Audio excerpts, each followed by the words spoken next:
Ah, vous avez entendu ce morceau magnifique? Ce morceau magnifique, moi je l'ai entendu pour la première fois dans la salle d'attente de mon proctologue.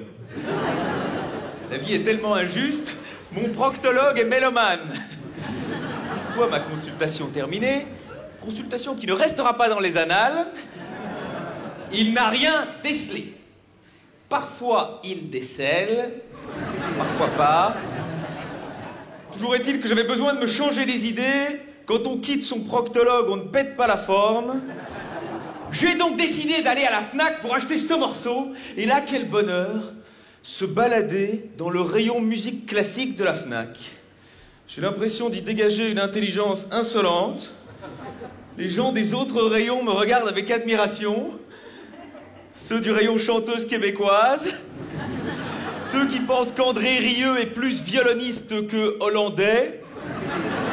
Ceux qui s'imaginent qu'acheter un disque Deutsche Grammophon est un acte profondément antisémite. Et moi j'erre dans les rayons avec aisance. Alors, qu'est-ce qu'il y a dans les bacs? Jean-Sébastien. Gustave Mahler. Jean Chopin. Jean Chop 2. Un Mahler ne vient jamais seul. Jeune homme, je cherche une musique qui fait pam pam pam. L'ouverture du carnaval de Dvorak. Et là, il me dit qu'il a une excellente version dirigée par un chef d'orchestre chinois. Me vient cette fulgurance humoristique. Le chef d'orchestre chinois, il dirige à la fourchette. Il n'a pas beaucoup ri non plus. Est-ce que tu pourrais nous remettre cette musique, s'il te plaît?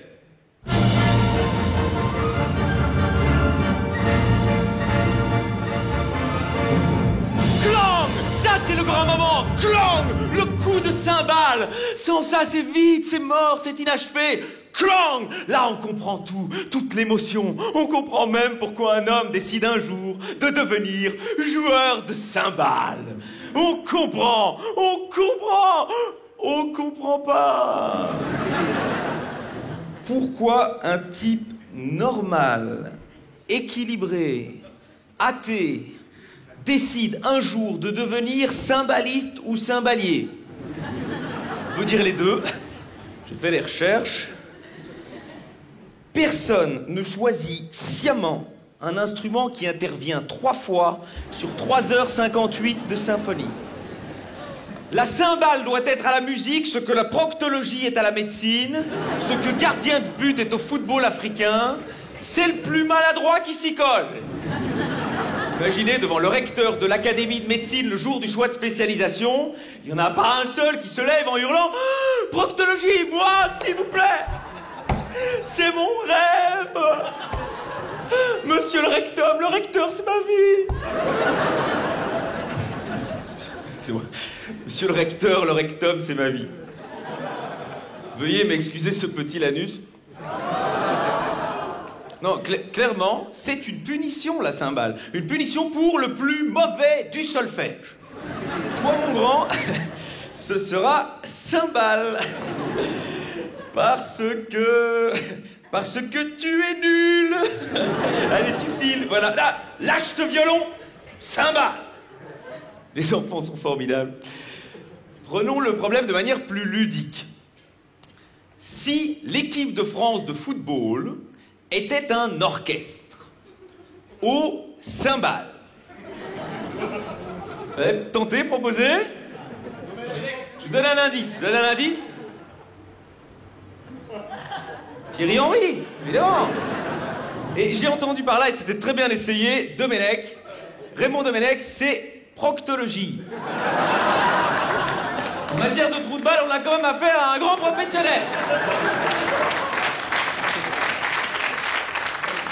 Voilà, laissons là le côté sportif. Revenons au problème central de la cymbale. Peut-être est-ce une question d'orgueil. Certains musiciens préférant être l'unique cymbaliste plutôt que le 5e violon. Ce qui rejoint ce qu'écrivait Patrick Suskind dans La Contrebasse. Jeder Musiker wird Ihnen gern bestätigen, dass ein Orchester jederzeit auf dem Dirigenten verzichten kann, aber nicht auf dem Kontrabass. Nous allons donc maintenant nous poser la grande question, et là je suis content que vous soyez nombreux ce soir, nous allons réfléchir ensemble. Je pose cette question. Des cymbalistes, est-ce qu'il y en a des meilleurs que d'autres? Genre, on n'en connaît pas un seul. Est-ce qu'il y en a dans la salle? Non, il y en a jamais. Ou alors ils se dénoncent pas, je ne sais pas, il y en a pas. Personne n'en connaît, même Ève Ruggieri, elle n'en connaît pas un seul. Qui est le virtuose? Qui est le Rostropovitch de la cymbale? Mieczysław Rostropovitch, c'est cet immense violoncelliste russe, connu pour avoir joué le long du mur de Berlin quelques jours après sa chute. C'est extrêmement émouvant. Nous sommes le 11 novembre 1989. Il est au pied du mur et il joue Bach.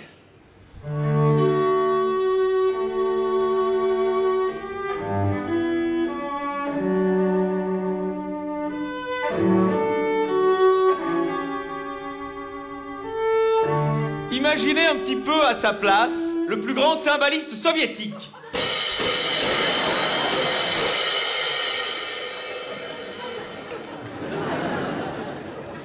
Si Gorbatchev avait entendu ça. Non mais ça va pas ou quoi? C'est quoi ce boucan? Ce type est complètement à l'ouest?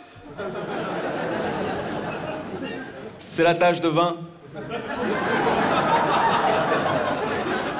Je vais le reconstruire, moi, ce mur, et je vais l'insonoriser. Je vais reprendre la truelle, le marteau et la faucille.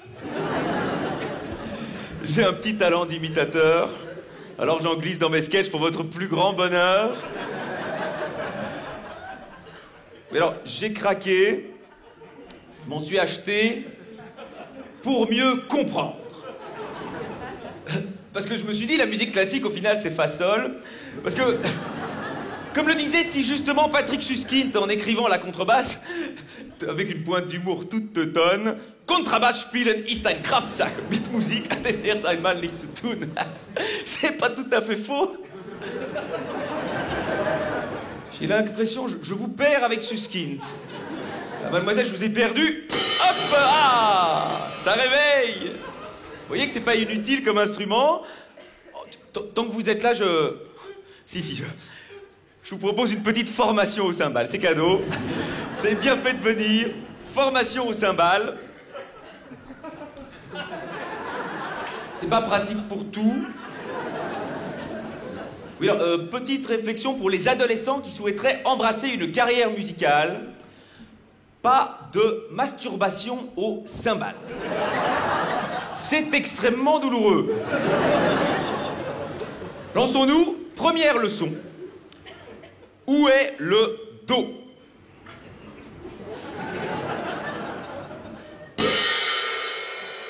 C'est un Fa dièse.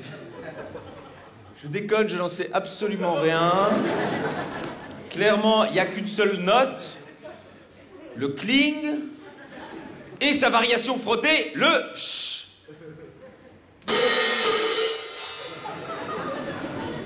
C'est mélodieux. Voilà, vous êtes formés. Je peux donc maintenant vous jouer au hasard une œuvre importante au cymbale. Lançons-nous au hasard. Voilà. Voilà. Maurice Ravel joue en français. Concerto pour la main gauche.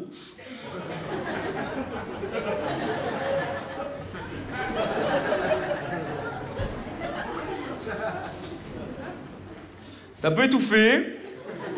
Il a dû l'écrire pour Raphaël Nadal, je sais. Maintenant qu'on se connaît un peu, je me dois d'être honnête avec vous.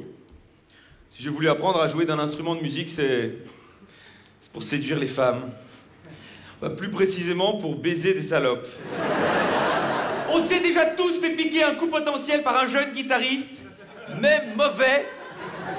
Sale race, les guitaristes.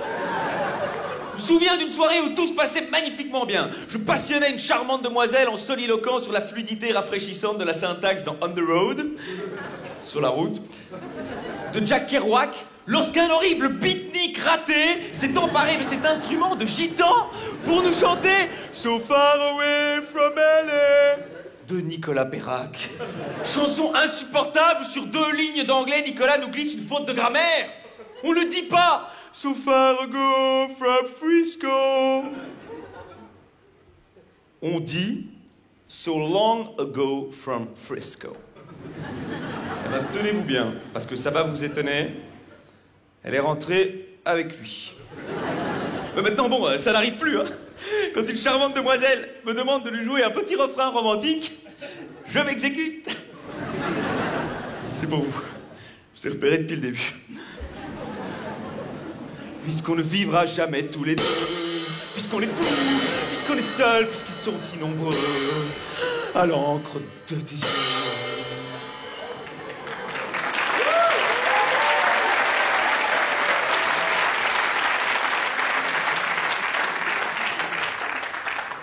Je vous remercie pour votre soutien sincère. Tenez-vous bien parce que ça va vous étonner. Je n'ai pas beaucoup pécho avec cette version. À part un transsexuel néo-zélandais, sorte de rugbyman en perruque blonde, qui aurait aimé le côté tribal de mon interprétation, je l'ai poliment éconduit. Éconduite. L'accord du participe dépendant ici de votre ouverture d'esprit. Elle était furieuse, elle m'a fait un haka nerveux. Oh, mais je suis rentré seul. Enfin, avec mes cymbales. C'est comme ça que je sais pour...